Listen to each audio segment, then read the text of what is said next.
بسم اللہ الرحمن الرحیم۔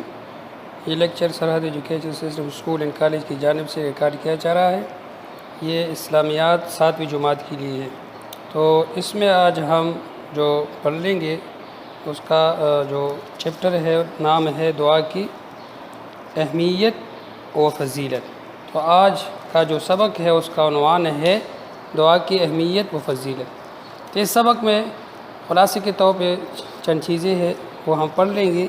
سب سے پہلے نمبر پہ ہے دعا کی جو معنی اور اس کے مفہوم، اس کو بیان کیا جائے گا، اور ساتھ یہ کہ انسان حاجت مند اور ضرورت مند ہے، اس میں یہ بھی بیان کیا جائے گا کس طرح حاجت مند ہے۔ اور تیسرے نمبر پر دعا کی فضیلت بیان کی جائے گی کہ دعا کی فضیلت کیا ہے۔ تو سب سے پہلے آتے ہیں ہم کہ دعا کی معنی اور مفہوم کیا ہے۔ تو دعا عربی زبان کا لفظ ہے، یہ اس کا معنی جو ہے پکارنا اور مدد مانگنے کو کہا جاتا ہے۔ اردو میں پکارنے اور مدد مانگنے کو کہا جاتا ہے، اس کا یہ معنی ہے۔ اور مفہوم کیا ہے؟ تو دعا کا جو مفہوم ہے اصطلاح میں، دعا اس اچھی آرزو کا نام ہے جو اللہ تبارک و تعالیٰ سے مانگی جائے، یہ اصطلاحی تعریف ہے، یعنی اس کا مفہوم ہے۔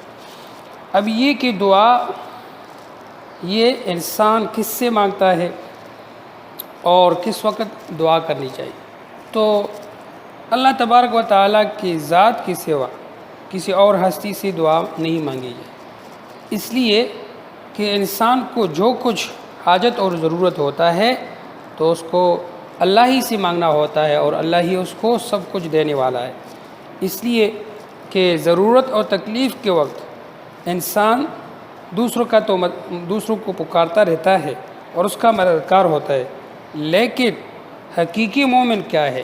حقیقی مومن یہی ہے کہ ہر مشکل وقت میں اور ضرورت کے وقت میں وہ کس کو پکارے؟ اللہ تبارک و تعالیٰ کو پکارے۔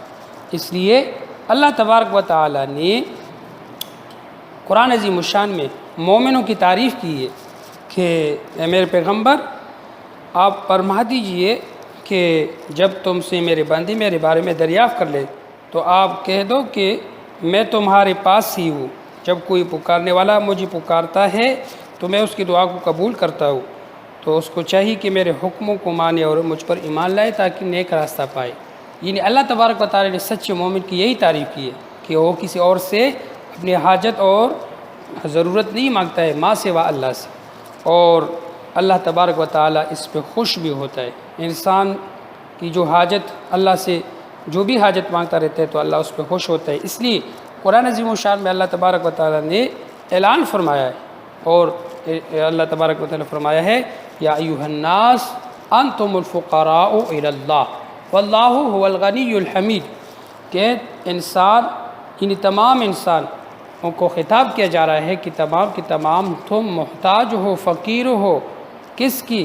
اللہ کی طرف، یعنی انتم الفقراء، تم فقیر ہو، مسکین ہو، کس کے؟ اللہ کے۔ تو اللہ سے مانگنے پہ اللہ خوش ہوتا ہے، اور یہ انسان کا فطری تقاضا بھی ہے کہ وہ حاجت مند اور ضرورت مند ہے، تو اس کو چاہیے کہ اپنے حاجت اور ضرورت اللہ ہی سے مانگے۔ اسی طور پہ ہم نماز میں بھی یہ حاجت پیش کرتے رہتے ہیں، 5 وقت کی نماز میں ہم پڑھتے رہتے ہیں ایاک نعبد و ایاک نستعین۔ اس کا کیا معنی ہے؟ اے پروردگار ہم تیری ہی عبادت کرتے ہیں اور تجھ ہی سے مدد مانگتے ہیں۔ انہی نماز میں ہم بار بار اللہ سے یہ دعا کرتے رہتے ہیں کہ اللہ ہم تیری عبادت کرتے ہیں اور تجھ ہی سے مانگتے ہیں، کسی اور انسان سے، بندے سے ہم نہیں مانگتے۔ اور قرآن مجید میں اللہ تبارک و تعالیٰ نے یہ بھی ارشاد فرمایا ہے کہ وَلَيْسَ لِلْإِنسَانِ إِلَّا مَا سَعَىٰ، یعنی انسان کو وہی ملتا ہے جس کی وہ کوشش کرتا ہے۔ تو انسان جتنا اللہ سے مانگتا رہتا ہے تو اللہ تبارک و تعالیٰ اس کو دیتا رہتا ہے۔ اور حدیث پاک میں یہ بھی آیا ہے کہ جو بندہ اللہ سے جو حاجت مانگتا رہتا ہے تو اللہ تبارک و تعالیٰ اس کو دیتا رہتا ہے، اور کسی بندے کا دعا اللہ رد نہیں فرماتا، یعنی دعا کو قبول فرما لیتا ہے۔ اس لیے جو بھی بندہ اخلاص اور خشوع اور اللہ کے حضور میں دعا مانگتا رہتا ہے تو اللہ تبارک و تعالیٰ اس کو قبول کر لیتا ہے۔ اور ساتھ یہ کہ دعا کی فضیلت کیا ہے، تیسرے نمبر پر دعا کی فضیلت ہے۔ تو قرآن و حدیث میں دعا کی بہت فضیلت آئی ہے، اس لیے قرآن مجید میں بھی اللہ تبارک و تعالیٰ نے مومنوں کی جو ہے خصوصی طور پر دعا مانگنے کی تاکید کی گئی ہے، اور نبی پاک صلی اللہ علیہ وسلم نے بھی کیا فرمایا ہے؟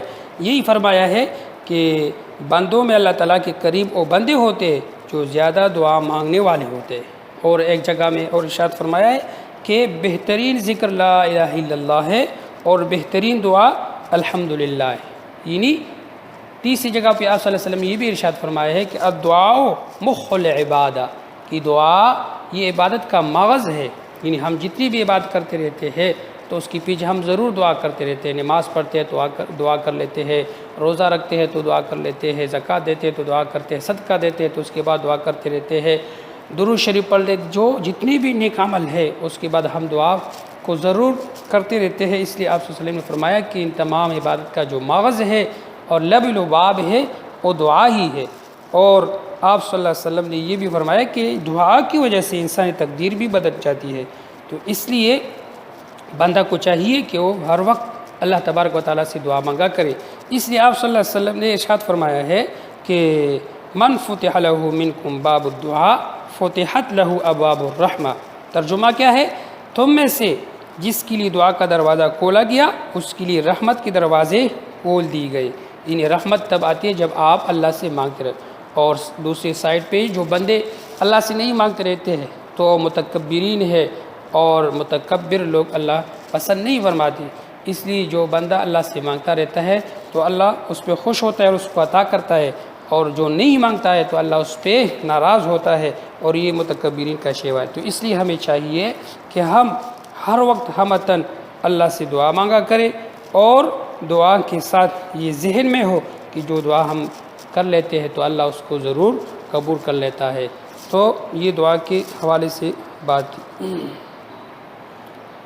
ابھی یہ دعا کی جو سوالات اور جوابات ہیں، تفصیلی سوالات بھی ہے اور اس کے ساتھ مختصر سوالات، اور ساتھ صحیح اور غلط جملے کی اور خالی جگہ پر، تو آپ لوگوں نے نوٹ سے اس کو اپنی کاپی میں لکھوانا ہے، اور پھر لکھوانے کے بعد آپ نے اس کو یاد کروانا ہے، بار بار اس کی دہرائی کر لے تاکہ آپ کو یہ خوب یاد ہو جائے۔ السلام۔